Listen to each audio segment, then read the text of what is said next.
Hi, my name is Christian Basnight and welcome back to my YouTube channel. The first clay WTA 1000 tournament of the season, the Mutua Madrid Open, is basically underway now, and top seed Iga Swiatek has entered her 100th week as WTA world number 1, so congratulations Iga on that big accomplishment. Now, Aryna Sabalenka has held the world number 2 ranking for a minute now, but that might be taken away from her soon, as both Coco, Gauff, and Elena Rybakina have an opportunity to snatch that position from her.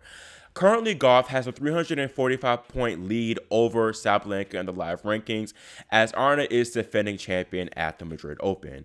Rybakina is currently 565 points behind the Belarusian. The Kazakh has a slimmer chance of getting that new career high as opposed to Gauff, as she'd have to win the entire tournament to have a shot. Sabalenka needs to at least make the semifinals to have any shot at retaining the number 2 spot, but if she wins the entire tournament, she's good, regardless of how far Gauff goes.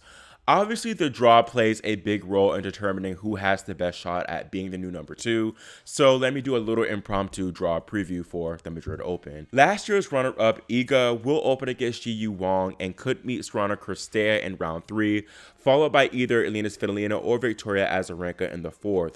Shout out to 18-year-old Filipina star Alex Ayala, by the way, for winning her biggest win on tour to date, being world number 41 Lesia Sorenko.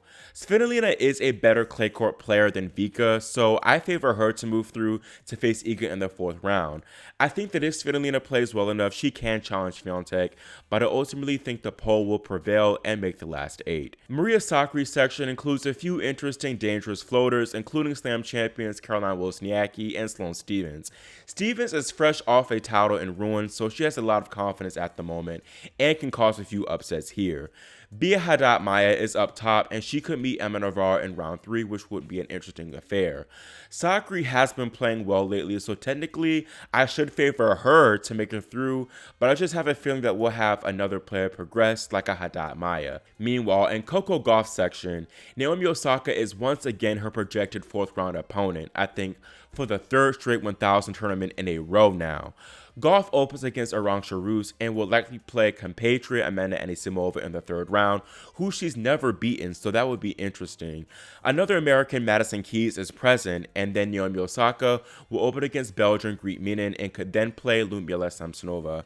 Osaka's performance last week in Rouen was disappointing, but I think if she plays well in Madrid, which she's capable of doing because the conditions suit her fairly well, she can perhaps make the 4th round. I honestly think I might go with either Madison Keys or Ludmila Samsonova there to progress. On Jaber's section is pretty interesting, especially at the top, as Jelena Ostapenko could open against home country favorite Paula Badosa. Badosa has a few question marks surrounding her, as she had to retire mid-match from Stuttgart due to a left thigh injury. If she's healthy, I think the Spaniard could take down Ostapenko, as the 9th seed has been struggling with form a bit as of late. Meanwhile, Veronika Kudermetova lingers, and she could get Emma Raducanu in the opening round, who played very good tennis in Stuttgart last week. Kudermetova played well too, narrowly falling to eventual champion Rybakina, so I do slightly favor her, but I also wouldn't be surprised if Emma pulled off the upset there.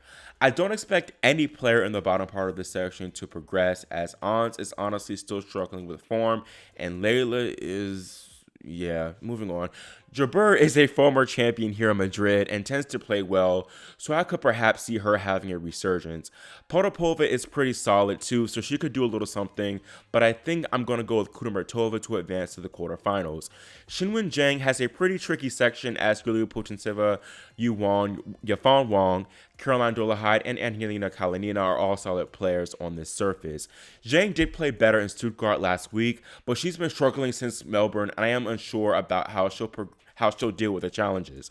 In the bottom part, 2 Russians, Anastasia Pavlyuchenkova and Daria Kasatkina, are projected to square off, although I hope my girl Haley Baptiste will have something to say about that. Kasatkina, though, I think will progress in this section. Next, we could see a rematch of last week's Stuttgart final between Marta Kostyuk and Rybakina, as the two are projected to meet in the 3rd round. Meanwhile, Russians Ekaterina Alexandrova and Anna Kalinskaya are on a course to clash in round 3. Kostyuk played a lot of tennis in Germany, so I'm intrigued to see how she holds up here in Spain. And then Rybakina's body is notorious for breaking down, so let's see if she stays injury-free. I'm going to make an edgy choice here and go with Alexandrova to make it out instead of a Rybakina. 7th seed Marketa Vondrousova honestly has a brutal section, as Noskova, Garcia, and Paolini are all solid on the dirt too. Vondrousova has had the most success on clay, being a Roland Garros finalist, plus she's coming off a solid semifinal showing in Stuttgart, beating Sabalenka en route. There's quite a bit of uncertainty here in this section, as Paolini, for one, has been excellent the last few months, and I kind of am leaning towards her, honestly, but then Caroline Garcia could play lights out tennis and do something big here as well. Noskova is another one you don't really know what to expect from, as she beat Ostapenko badly in Stuttgart before sticking up the joint the following round against Raducanu. You can't forget too that an unseeded player like Mira Andreeva or even Taylor Townsend could wreak havoc. Keeping it simple, I'm going with my gut and having Paolini progress. And finally, the woman of the hour, Aryna Sabalenka, honestly doesn't have the easiest section herself. She could likely open against Magda Linette, who's playing well right now, coming off a final showing in Rouen. Aryna is set to face Katie Bolter in the 3rd round, but the Brit has actually never won a tour match on clay, so I'm not too concerned for her there. The biggest threat for Sabalenka will be Danielle Collins, who's riding a 13-match win streak, coming off back-to-back titles in Miami and Charleston. Former French Open champion Barbora Krejcikova looms in the 3rd round, but the Czech is not that high on confidence at the moment, and she hasn't won a match since February, mostly due to injury, but still.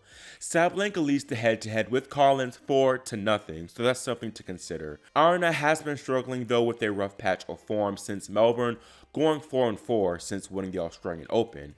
But I think being back here in Madrid, where she's the 2-time champion, can be where she turns things around. I'll go ahead and have her move through to the quarters. Now, giving y'all my predictions, I have Iga and Bia in the quarterfinals, and then 2 all-Russian quarterfinals with Samsonova and Kudermetova, then Kasatkina and Alexandrova. Then I'm picking Paolini to take on Sabalenka. In the semis, I'm going with Swiatek and Kudermetova to face off, then Kasatkina and Paolini, and then Swiatek Paolini in the final, with Iga winning the battle between the 2 Polish sisters. The 3 stumps here are obviously our potential world number 2 players, and I honestly hope they all prove me wrong and go deep here. But I'm just not so sure with Coco and Aryna's subpar form, plus Rybakina's body being fragile and coming off playing those matches in Stuttgart. I honestly was close to having a rematch of last year's final between Iga and Aryna, but I'm just not at all that confident with the Belarusian's game right now. Hopefully her and her team have sorted out her issues, because I don't think she's too far off. It's just a matter of shot selection issues and service woes, to be honest. Being transparent, not that confident in my Iga pick too, because I do have a nagging feeling that someone in her section could knock her out in that top half. But I honestly am not that confident as well in certain players who can beat her coming through and even facing her. So that's why I made that safe bet. And then going back to Rybakina, it might be foolish of me to not have an Iga Rybakina final, as those 2 are head and shoulders the best players on tour this season thus far. But I want to make it a little bit edgier and add some variety and not be too predictable, although I am kind of being predictable and having the little world number 1 and a pretty heavy title favorite and Iga winning the whole title. But aside from the point, moving on, that's all I have for my draw preview of this year's Madrid Open. And let me know in the comments whether you agree with my picks, and feel free to drop your own picks in the comments below, of course. Also, feel free to comment on who you think will leave this tournament as the world number 2. My pick is going to be Coco Gauff. Make sure to subscribe as well and click the notification bell so you're notified whenever I post updates throughout the tournament. Thanks for watching, and I'll see y'all in the next video.